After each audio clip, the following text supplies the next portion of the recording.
നമസ്കാരം.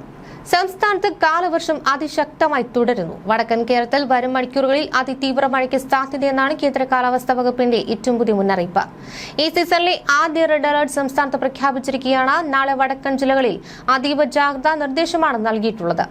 ഇതോടൊപ്പം ഒട്ടുമിക്ക നദികളിലും ജലനിരപ്പ് അപകടകരമായ രീതിയിൽ ഉയർന്നുണ്ട്. കോട്ടയത്തും കോഴിക്കോടും കനത്ത മഴയിലും കാറ്റിലും വ്യാപക നാശനഷ്ടങ്ങളാണ് റിപ്പോർട്ട് ചെയ്തത്. നാളെ വടക്കൻ കേരളത്തിൽ 5 ജില്ലകളിൽ റെഡ് അലർട്ട് പ്രഖ്യാപിച്ചു. മലപ്പുറം, കോഴിക്കോട്, വയനാട്, കണ്ണൂർ, കാസർഗോഡ് എന്നീ ജില്ലകളിലാണ് ഈ സീസണിലെ ആദ്യ റെഡ് അലർട്ട് പുറപ്പെടുവിച്ചിരിക്കുന്നത്. ഈ ജില്ലകളിൽ ഇനിയുള്ള മണിക്കൂറുകളിൽ അതിതീവ്ര മഴ പെയ്യുവാൻ സാധ്യതയുള്ളതിനാൽ ജനങ്ങൾ പൂർണ്ണമായും ജാഗ്രത പാലിക്കണമെന്ന് ദുരന്ത നിവാരണ അതോറിറ്റി നിർദ്ദേശിക്കുന്നു.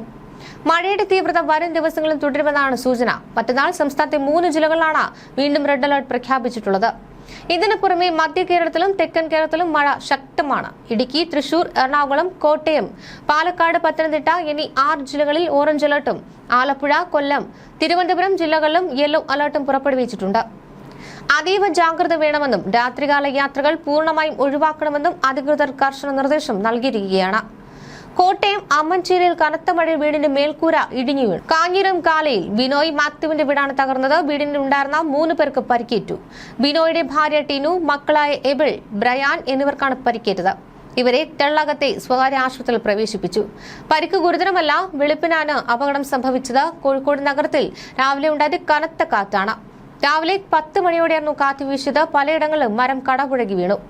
കിഡൻ കോർണറിന്റെ LIC ഓഫീസിന് പിറകിലേക്ക് മരം വീണു. കരമനയാറ്റിലും, അതായത് വെള്ളക്കടവ് സ്റ്റേഷൻ, മണിമലയാറ്റിലുമാണ് പ്രളയ സാധ്യതാ മുന്നറിയിപ്പ് പുറപ്പെടുവിച്ചിട്ടുള്ളത്.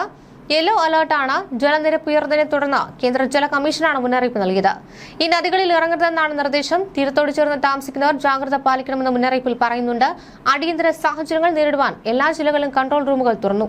പൊതുജനങ്ങൾക്ക് 1077 എന്ന നമ്പറിലും സംസ്ഥാന തലത്തിൽ 1070 എന്ന നമ്പറിലും അടിയന്തര സാഹചര്യങ്ങൾക്കായി ബന്ധപ്പെടാം. വരും മണിക്കൂറുകളിൽ കൂടുതൽ കനത്ത മഴയ്ക്ക് സാധ്യതയുള്ളതിനാൽ ജനങ്ങൾ ദൃശ്യമാധ്യമങ്ങളിലൂടെയും റേഡിയോകളിലൂടെയും വരുന്ന ഔദ്യോഗിക അറിയിപ്പുകൾ കൂടി കൃത്യമായും ശ്രദ്ധിക്കുക.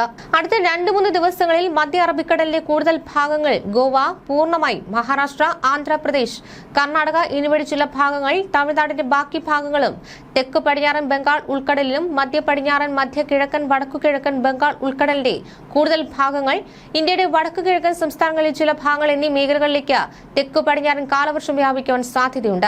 തീരദേശ കർണാടകയ്ക്കും സമീപ പ്രദേശങ്ങൾക്കും മുകളിലായി നിലകൊള്ളുകയാണ്. വടക്കൻ ആൻഡമാൻ കടലിന് മുകളിൽ ഉണ്ടായിരുന്ന ചക്രവാത ചുഴി നിലവിൽ മ്യാൻമറിനും അതിനോട് ചേർന്നുള്ള ആൻഡമാൻ കടലിന് മുകളിലായി സ്ഥിതി ചെയ്യുന്നുണ്ട്.